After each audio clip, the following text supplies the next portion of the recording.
부동산 주요 뉴스입니다. 첫 번째 소식입니다. 올 하반기 서울 강남 3구에서 새 아파트 청약 일정이 줄줄이 확정되자 청약 시정이 술렁이고 있습니다. 최상급제이면서 동시에 분양가 상한제 적용으로 당첨만 되면 높은 시세 차익을 거둘 수 있기 때문인데요. 분양가 상한제는 무주택 서민의 주거 안정을 위해 도입된 제도인데 최근에는 로또 청약이라 불릴 만큼 부작용이 만만치 않아서 개선이 필요하다는 지적이 많아 보입니다. 송정은 기자가 취재했습니다. 주택 실수요자의 내 집 마련을 돕고 부동산 투기 수요 억제를 위해 도입됐던 분양가 상한제가 각종 부작용을 낳으며 폐지 논란까지 일고 있습니다.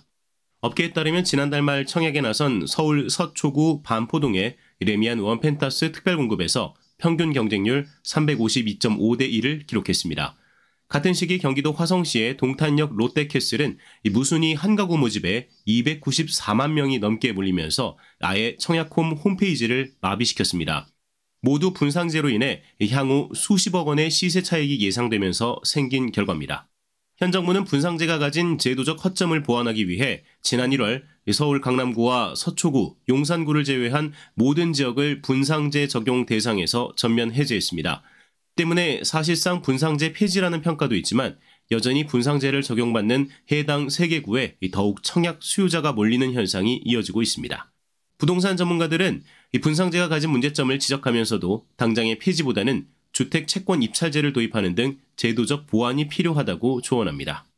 우리가 이제 매매 차익에 대해서는 국민주택 채권에 매입을 하도록 의무화해서 일부 개발 이익을 좀 환수해서 국민의 주거 복지 비용으로 사용할 수 있도록 조치하는 것이 좀 더 바람직한 방향이다라고 보는 거죠. 분상제 제도 개선에 대한 요구가 높아지자 국토교통부 등 정부 관계기관은 지난 2일 분양가 상한제 관리체계 개선 연구 용역을 발주하고 앞으로 8개월간 분상제 제도 개편 검토에 나섭니다. 뉴스토마토 송정은입니다. 부동산 시장 침체 여파와 원가율 상승으로 수익성이 악화되면서 주요 건설사들의 2분기 실적이 대부분 저조한 것으로 나타났습니다. 지방을 중심으로 한 미분양 리스크와 공사비 상승 등 하반기에도 부진한 흐름을 이어갈 수 있다는 관측이 나옵니다. 금융감독원 전자공시 시스템에 따르면 올 2분기 국내 주요 건설사들의 영업이익은 전년 대비 대부분 감소했습니다. 현대건설과 삼성물산, DLENC는 매출이 전년 대비 늘었지만 영업이익은 감소했습니다. 대우건설과 삼성 E&A는 매출과 영업이익이 모두 감소했습니다. 반면 GS건설과 HDC 현대산업개발은 2분기 영업이익이 전년 대비 늘었는데요. 지난해 2분기 붕괴 사고 등으로 대규모 손실을 반영한 데 따른 기저효과로 풀이됩니다. 다만 지방 미분양 리스크와 재무 부담 등으로 하반기 전망은 그리 밝지 않습니다. 장문준 KB증권연구원은 건설업종 내 대부분 기업이 주택 원가율 부진과 현금 흐름 악화를 동시에 겪고 있다면서 주택시장 개선이 아직 전국적으로 나타나고 있지 않아서 이 건설사들의 펀더멘털 개선 속도는 차이가 날 수밖에 없다고 말했습니다. 최근 서울 수도권에서 공사비 증액에 합의하는 주요 정비 사업장들이 잇따르고 있습니다. 빠른 사업 재개를 통해 분양 시기를 앞당기는 것이 이익이라는 분위기가 확산된 데 따른 것으로 풀이됩니다. 부동산 업계에 따르면 송파구 잠실 진주아파트 재건축 조합은 최근 삼성물산, HDC 현대산업개발 컨소시엄과 공사비를 3.3제곱미터당 666만 원에서 811만 5천 원으로 올리기로 합의했습니다. 구로구 고척 4구역 재개발 조합도 지난달 초 대우건설, 현대엔지니어링과 공사비를 3.3제곱미터당 700만 원으로 올리기로 했습니다. 서대문구 홍제 3구역 재건축 조합은 현대건설과 1년여간 줄다리기 끝에 3.3제곱미터당 공사비를 기존 512만 원에서 784만 원으로 올리기로 했습니다. 공사비 급등으로 건설사들이 기존 계약을 해지하거나 선별 수주에 나서 대체 시공사를 구하기도 쉽지 않은 상황 역시 증액 합의를 이끄는 데 주요하게 작용했습니다. 인천 서구 청라동 아파트 단지 지하 주차장에서 발생한 전기차 화재 사고의 위험성을 놓고 우려의 시선이 퍼지고 있습니다. 사고 발생 일주일이 채 지나지 않았지만 일부 아파트 단지에서 전기차의 지하 주차장 이용을 금지하는 등 이번 화재 사고에 따른 사회적 불안감이 빠르게 확산되고 있는데요. 전기차 배터리 화재는 일반 화재에서 쓰이는 소화 방법이 적용되지 않는 데다 이 소방 장비 진입이 어려운 지하 주차장의 특성상 대형 화재로 번질 수 있다는 우려 속에서 건설업계에서는 이 같은 사고를 예방하는 대책 마련에 분주하게 움직이고 있습니다. 송정은 기자가 취재했습니다. 건설업계가 지난 1일 인천 청라아파트 단지 지하 주차장 전기차 화재 발생 이후 아파트 지하 주차장에 전기차 화재를 예방하거나 진압하는 대책 마련에 분주합니다. 소방청에 따르면 지난 3년 동안 보고된 139건의 전기차 화재 중 운행 중 화재가 68건으로 가장 많았습니다. 이어 주차 중과 충전 중이 뒤를 이었습니다. 이처럼 전기차가 주차 혹은 충전 중에도 다수의 화재가 난 사례가 보고된 만큼 건설업계는 아파트 지하 주차장에서 전기차 화재를 예방하기 위한 각종 시스템을 적용하고 있습니다. DLENC는 지난 4월 세계 최초로 건물용 전기차 화재 진압 시스템을 개발했습니다. 화재가 발생하면 차량 위치로 진압 장비를 이동시킨 뒤 배터리팩에 구멍을 뚫고 물을 분사해 빠르게 진화하는 시스템입니다. 삼성물산은 최근 수주한 레미안 단지에 방화벽체 시공, 상향식 스프링클러 등을 도입하고 있으며 현대건설은 전기차 충전소가 있는 층에 질식 소화포를 제공하고 있습니다. 전문가들은 아파트 지하 주차장 등에서 발생할 수 있는 이 전기차 화재 방지를 위해 강화된 전기차 전용 방화 구획 설정이 필요하다고 조언합니다. 방화구역을 별도로 구획하는 방법이 있는데요. 방화구역을 별도로 구획하고 그 부분에 수처리 시설, 그러니까 스프링클러 같은 것들을 좀 더 충분하게 하게 된다면 현재로서는 그 방법이 좀 유일한 것 같습니다. 아파트 단지 안에서도 지하 주차장 안에서도 제 끝쪽에 보내야 되는 건 맞는 사항인 것 같습니다. 물을 담거나 처리할 수 있는 시설이 있어야 되거든요. 뭔가 이제 방수도 되고 배수도 되는 그런 시스템이 조금 필요할 것 같습니다. 전기차 화재는 일반적인 화재와 다르다는 인식 확산도 중요합니다. 때문에 전문가들은 건설 건축업계와 자동차 배터리 업계뿐 아니라 정부 관계기관, 학계 등이 머리를 맞대 더욱 강화된 전기차 화재 관련 규제를 마련할 필요가 있다고 입을 모으고 있습니다. 뉴스토마토 송정은입니다. 정부가 주도하는 스마트 도시 사업이 건설업의 새로운 먹거리로 부상하는 가운데 스마트 도시 조성에서 건설업의 역할을 늘리고 좀 더 실용적인 정책 방안이 마련돼야 한다는 지적이 나왔습니다. 업계에 따르면 국토교통부 등 정부 관계기관은 지난 5월 제3차 스마트 도시 종합계획이 만료됨에 따라 제4차 스마트 도시 종합계획안을 발표했습니다. 정부의 스마트 도시 사업 확대 노력에도 핵심 산업인 건설업의 역할이 제한적이라는 지적이 끊이질 않고 있습니다. 또 스마트 도시 사업을 추진하는 지자체 대부분이 재정 자립도가 낮고 개발 수요가 적은 지역이라 수익 창출을 기대하기 어려운 상황인 점도 문제입니다. 때문에 업계와 전문가들은 기존 인프라 효율화나 소규모 편의 증진 서비스 제공에서 벗어날 필요가 있다고 조언합니다. 이를 위해선 도심 복합 개발 등 도시 공간의 질을 높이기 위한 프로젝트를 스마트 도시와 연계하는 것이 건설 산업의 역할을 확대하는 현실적 방안이 될 것으로 전망됩니다.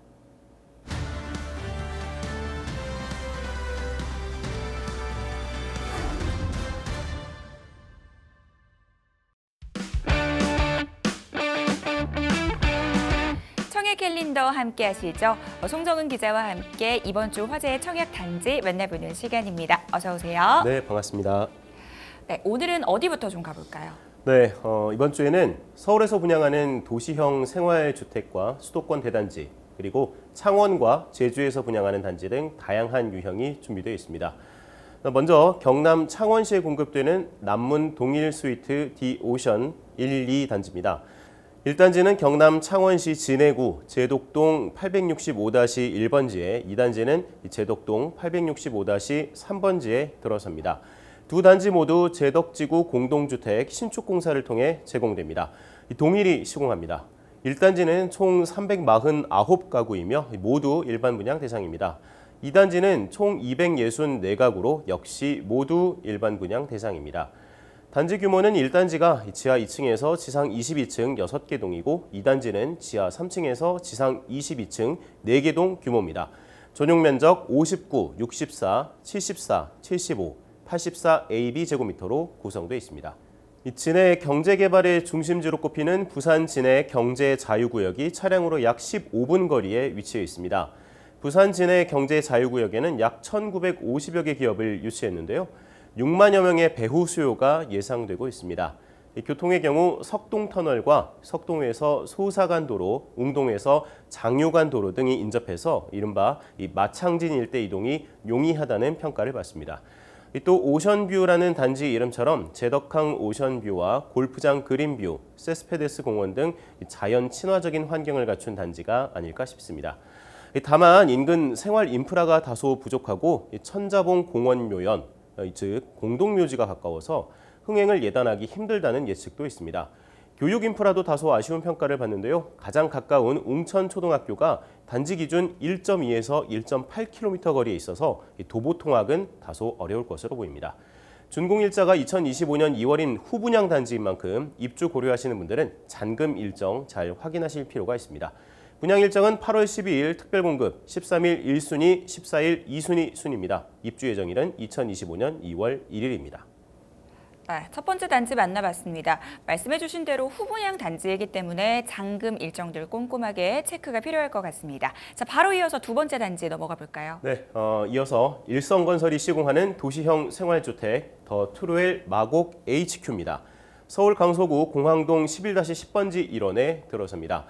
도시형 생활주택 148가구가 공급되는데 모두 일반 분양 대상입니다. 지하 2층에서 지상 14층 3개 동, 전용 면적 36A, 48ABC, 오피스 20실로 구성이 되어 있습니다.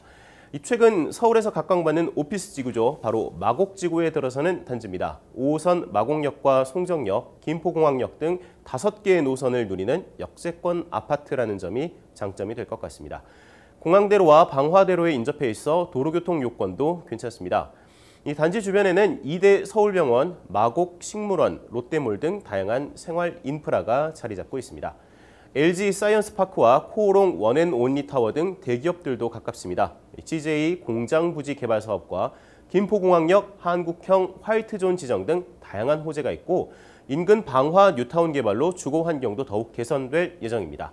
이 다양한 특화 설계도 적용됩니다. 남향 배치와 일부 가구에는 테라스가 포함됐습니다. 단지 내에는 그늘광장과 비밀정원 등 에코라이프를 즐길 수 있는 공간도 마련됩니다. 이 도시형 생활주택 유형이다 보니까 다소 평형수가 적긴 한데 상품 특화를 통해 보완했습니다. 이 넓은 신발장과 깊은 수납장 등으로 여유로운 수납 공간을 제공하고요. 샤워, 세탁, 건조까지 한 공간에서 해결 가능한 원스톱 유틸리티 공간도 일부 구성됐습니다. 이 마곡권역 아파트 대비 20에서 30%가량 저렴한 분양가로 제공되는 점도 경쟁력으로 꼽힐만 합니다. 마곡지구에 출퇴근하는 직장인이나 신혼부부를 중심으로 수요가 발생할 것으로 예상됩니다. 분양 일정은 8월 12일 특별공급을 시작으로 13일 1순위, 14일 2순위 순입니다. 입주 예정일은 올해 10월입니다. 다양한 생활 인프라는 물론이고 개발 호재까지 품고 있는 두 번째 단지 만나봤습니다. 세 번째 단지는 어디죠? 네, 다음은 대우건설이 시공하는 용인 푸르지오 원클러스터 1단지입니다. 1,681가구 규모의 이 단지는 모두 일반 분양 대상인데요. 용인 반도체 클러스터 산업단지 수혜를 받는 대단지 아파트가 될지 관심이 모입니다. 경기도 용인시 처인구 남동 산 126-13번지 1원에 들어섭니다. 지하 4층에서 지상 최고 28층 14개 동, 전용 면적은 59AB, 84AB, 130A 제곱미터로 구성됐습니다. 이 총 3,724가구 브랜드 대단지로 계획되는 용인 푸르지오 메가타운의 첫 번째 프리미엄 단지라는 게 대우건설 측의 설명입니다. 이른바 반세권 단지로 인기를 끌지 주목됩니다. 2026년 조선 예정인 용인 반도체 클러스터 산업단지와 이 단지 간의 거리는 약 18km 정도인데요. 차량으로 30분 정도면 이동이 가능합니다. 분양가는 상대적으로 합리적이라는 평가입니다. 3.3제곱미터당 평균 분양가 1,831만 원으로 이 국민평형인 전용 면적 84제곱미터형 분양가는 평균 5억 원 중반대 정도로 책정될 것으로 예상됩니다. 입주 예정일인 2027년을 전후해서 단지에서 반도체 클러스터까지의 이동거리 감소, 인프라 확충 등이 관건이 되겠죠. 단지 인근에 초등학교 부지가 계획돼 있습니다. 도서관과 체육시설, 근린 생활시설 등도 들어설 예정입니다. 일부 가구에서는 은화섬 CC를 조망할 수 있고요. 경안천 수변공원도 단지와 가깝습니다. 커뮤니티에는 스크린 골프와 대형 사우나, 입주민 전용 영화관과 주민 카페 등이 들어설 예정입니다.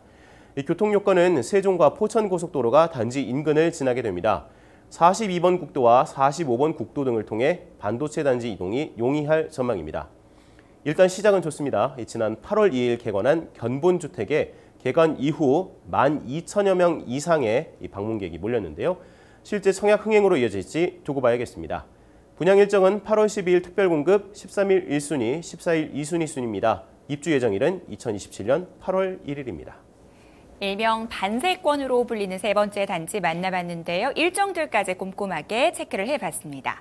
자, 네 번째 단지는 경기도에 위치한 단지라고 들었습니다. 그런데 경기도도 어디에 위치하느냐에 따라서 굉장히 희비가 교차하잖아요. 네, 맞습니다. 최근 강남과 판교 접근성이 높아지면서 경기도 부동산 시장에서 주목받는 도시죠. 경기 광주시에 들어서는 브랜드 아파트 소개해드립니다. 현대 엔지니어링이 시공하는 힐스테이트 광주 곤지암역 단지입니다. 경기도 광주시 곤지암읍 신대리 25번지에 들어서는 이 단지는 총 635가구 모두 일반 분양 대상으로 지하 2층에서 지상 최고 22층 10개 동 전용 면적 84AB, 139AB 제곱미터로 구성됐습니다. 주요 오피스들이 밀집한 강남이나 판교 접근성이 좋은 이 경기도 도시들에 대한 관심이 최근 높아지고 있습니다. 이 광주가 대표적인 도시인데요. 광주는 몇 년 전까지만 해도 서울과 거리가 상당하다는 인식이 있었지만 이 경강선 개통으로 판교역까지 20분대로 접근성이 좋아졌고요. 신분당선 환승까지 이용하면 강남까지 1시간 이내로 이동이 가능해지면서 광주 인근 아파트에 대한 관심도 높아지고 있습니다. 분당 접근성도 괜찮습니다. 곤지암역에서 내정거장 거리인 경강선 임해역에서 수인분당선으로 환승할 수 있어서 서현역과 정자역 등 분당 주요 업무지구 접근이 용이해졌습니다. 또 5개 정거장 거리인 성남역에서는 최근 개통한 GTX-A로도 환승이 가능합니다. 곤지암역 남측에 곤지암 초등학교, 곤지암 중학교, 곤지암 고등학교가 모두 인접했습니다. 단지 뒤로는 비양산이 위치하고 앞으로는 곤지암천이 흐르는 배산 임수 입지인 점도 체크하시면 좋겠습니다. 입주민 전용 커뮤니티 시설로는 피트니스, 골프 연습장, 독서실, 게스트하우스, 다 함께 돌봄센터 등이 들어설 예정입니다. 경기 광주시는 비규제 지역이라 수도권에 거주하는 만 19세 이상이라면 주택 보유 여부와 무관하게 세대주와 세대원 모두 1순위 청약이 가능하다는 점도 기억하시기 바랍니다. 분양 일정은 8월 12일 특별공급, 13일 1순위, 14일 2순위 순입니다. 입주 예정일 2027년 5월 1일입니다. 말씀해 주셨듯이 비규제 지역이기 때문에 1순위 청약의 허들이 낮다라는 점 특징적이라고 볼 수 있겠네요. 자, 마지막 단지로 가볼까요? 네, 마지막으로는 이달 분양 일정에 돌입하는 제주 아파트 소개해드리겠습니다. 호반건설이 시공하는 위파크 제주인데요. 1단지는 제주시 오라이동 854-1번지 1원에, 2단지는 제주시 오라이동 923번지 1원에 공급됩니다. 지하 3층에서 지상 15층 28개 동 규모입니다. 1단지는 686가구가, 2단지는 715가구 모두 일반 분양 대상입니다. 84에서 197제곱미터로 다양한 평수가 구성되어 있습니다. 이 위파크는 호반건설이 최근 주력하고 있는 프리미엄 주거 브랜드입니다. 호반건설은 지난해 시공능력평가 10위, 올해는 12위를 기록하는 등 톱10 자리를 위협하는 건설사로 이름을 알리고 있습니다. 이 단지 인근에 제주도청과 제주정부청사 등 공공기관이 있고 이마트와 롯데마트 등 생활 인프라를 이용할 수 있습니다. 1단지와 2단지 사이에는 한라도서관과 아트센터가 있고요. 복합 문화시설도 들어설 예정입니다. 연북로와 오남로 등을 통해 제주 주요 지역으로 이동이 편리하고요. 제주국제공항과도 1, 2단지 모두 7km 이내에 위치해서 상당히 인접해 있습니다. 민간공원 특례사업으로 도시공원과 녹지 등에 관한 법률에 따라 공원 부지 중 70%는 공원으로 조성됩니다. 이 때문에 단지 인근의 오등봉 공원과 다로 연결되는 트레킹 코스가 만들어질 예정입니다. 단지 어린이를 위한 통합버스 정류장 마련되고요. 어린이집도 들어설 예정입니다. 제주시 일대에 다양한 인프라를 누릴 단지로 수요층들이 관심을 가질 것으로 예상됩니다. 자세한 분양 일정은 8월 말에 공개될 예정입니다. 네, 위파크 제조까지 만나봤습니다. 자, 오늘 송정은 기자와 함께했습니다. 도움 말씀 감사합니다. 네, 고맙습니다.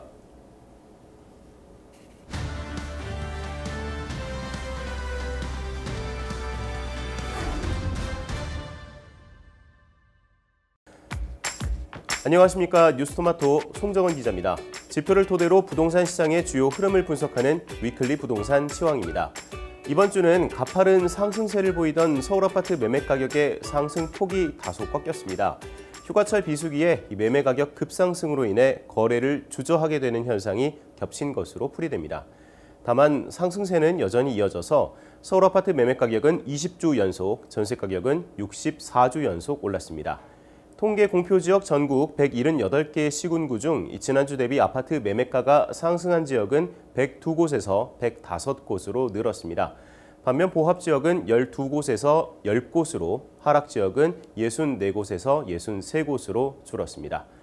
전국 주간 아파트 매매 가격은 지난주보다 0.07% 올랐습니다. 지난주와 같은 상승폭인데요. 서울의 경우 지난주 0.28%에서 0.26%로 상승폭이 감소했습니다. 인천도 0.18%에서 0.10%로 줄었습니다. 반면 경기도는 상승폭이 오르면서 수도권 전체 아파트 매매 가격은 전주와 같은 0.16%의 상승폭을 유지했습니다. 서울 아파트 매매 가격은 전주 대비 0.26% 올랐습니다. 선호 지역 중심의 상승 거래와 매도 희망 가격 오름세로 매수 심리가 조급해지고 있는데요. 휴가철 매수문의 감소와 매물 가격 급상승 단지에 대한 매수 주저 현상이 상승 분위기를 일부 상쇄시키면서 상승폭이 줄어든 것으로 보입니다. 서울 강북 지역 14개 구는 전주 대비 0.22% 올랐습니다. 성동구는 하왕십리 행당동 역세권 단지 위주로 0.58%, 광진구는 광장과 자양동 학군지 우수단지 위주로 0.36%, 마포구는 아현과 염리동 대단지 위주로 0.35%, 용산구는 이촌과 한남동 위주로 0.33%, 서대문구는 남가좌, 연희동 위주로 0.25% 상승했습니다. 강남 11개구 아파트 매매가는 전주 대비 0.29% 올랐습니다. 서울 아파트 전체 매매 가격 상승폭이 줄어든 가운데 강남 3구의 강세는 여전합니다. 송파구는 신천과 잠실동 대단지 위주로 0.53%, 서초구는 반포, 잠원동 위주로 0.52%, 강남구는 개포와 압구정동 재건축 단지 위주로 0.37%, 영등포구는 신길과 여의도동 역세권 재건축 단지 위주로 0.29%, 동작구는 흑석과 사당동 위주로 0.25% 올랐습니다. 인천 아파트 매매가는 0.10% 올랐습니다. 지난주 상승 기록인 0.18%보다는 0.08%포인트 줄어들었습니다. 서구는 당하와 원당동 신도시 위주로 0.19%, 미추홀구는 도화와 주안동 주요 단지 위주로 0.17%, 동구는 송현, 화수동 위주로 0.10%, 남동구는 구월과 논현동 대단지 위주로 0.10%, 부평구는 삼산, 부평동 역세권 위주로 0.09% 상승했습니다. 경기도 아파트 매매가는 전주 대비 0.11% 올랐습니다. 용인 처인구가 이번 주 다소 큰 폭의 하락세를 보였습니다. 용인 처인구는 이동과 남사읍 위주로 마이너스 0.14% 하락폭을 기록했으며 이 동두천시도 생년과 지행동 위주로 하락하면서 마이너스 0.10% 하락세를 보였습니다. 반면 하남시는 망월과 하감동 준신축 위주로 0.40%, 성남 분당구는 정자와 서현동 주요 단지 위주로 0.38%, 과천시는 중앙, 벼량동 대단지 위주로 0.32%, 수원 영통구는 망포, 영통동 중소형 규모 위주로 0.24% 올랐습니다. 지방아파트 매매가의 경우 5대 광역시가 다시 하락폭을 키운 모양새입니다. 지방 전체 아파트 매매가는 전주 대비 0.92% 떨어졌는데요. 5대 광역시는 전주보다 0.05% 하락한 모습입니다.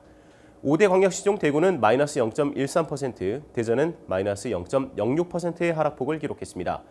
다소 반등하는 모습을 보이는 세종은 이번 주 하락폭을 줄였습니다. 세종은 지난주 마이너스 0.05% 하락세를 보였는데요. 이번 주는 마이너스 0.03%로 하락폭을 줄였습니다. 8개 도 중에서는 강원과 충북, 전북, 전남의 아파트 매매 가격이 상승으로 나타났습니다. 이번 주 전국 아파트 전세 가격은 전주 대비 0.06% 올랐습니다. 지난주와 같은 상승폭입니다. 서울의 경우 전세 가격 상승세가 무려 64주째 이어지고 있습니다. 서울뿐 아니라 인천과 경기의 전세값 상승세도 만만치 않게 이어지는 형국입니다. 지방의 경우 전주보다 0.01% 전세 가격이 떨어졌습니다. 서울 아파트 전세 가격은 지난주보다 0.17% 올랐습니다. 임차 선호도가 높은 역세권과 학군지, 대단지와 중소형 규모 중심으로 상승 거래가 지속되고 있습니다. 이 때문에 전세 매물은 지속적으로 부족한 상황인데요. 휴가철이라는 계절적 비수기에도 서울 아파트 전세 가격은 전체적으로 상승세를 지속하는 모습입니다. 서울 강북 14개 구 아파트 전세 가격은 전주보다 0.19% 올랐습니다.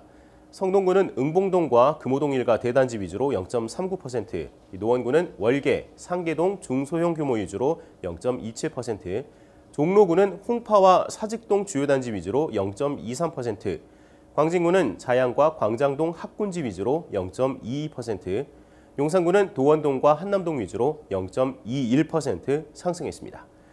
서울 강남 11개 구 아파트 전세 가격은 이번 주 0.16% 전주 대비 올랐습니다. 영등포구는 신길과 여의도동 역세권 위주로 0.29%, 강남구는 개포와 압구정동 주요 단지 위주로 0.24%, 금천구는 시흥과 가산동 대단지 위주로 0.20%, 서초구는 반포와 서초동 위주로 0.18%, 양천구는 목동과 신월동 학군지 위주로 0.15% 상승했습니다. 인천 아파트 전세 가격은 0.20% 올랐습니다. 지난주 상승폭인 0.24%보다는 상승폭이 다소 떨어졌습니다.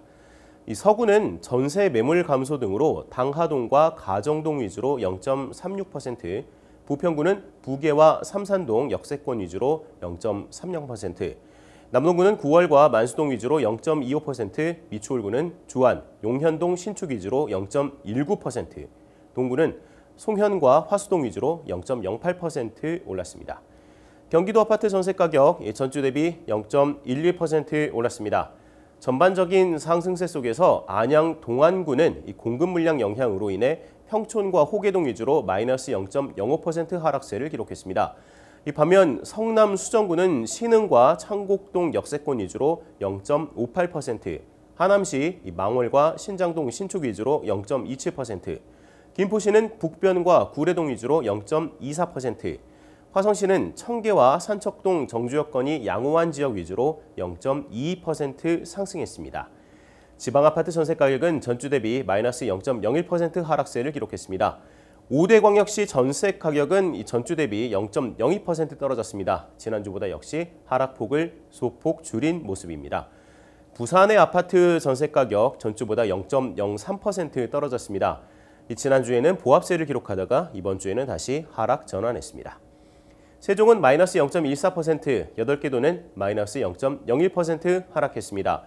8개 도 중에서는 강원과 전북, 전남 아파트 전세 가격이 상승세를 기록했고 경남은 보합세로 나타났습니다.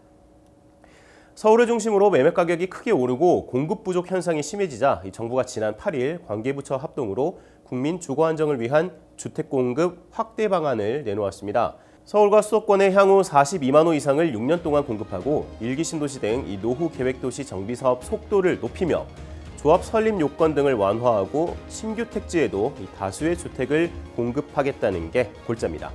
공급 확대로 인해 건설업계가 부진한 주택 사업에서 활로를 엿볼 수 있을지 기대됩니다. 다만 수십만 호에 달하는 대규모 주택 공급 방안이 실제로 실현될지에 대해서는 여전히 많은 의문이 됩니다. 지금까지 위클리 시황이었습니다.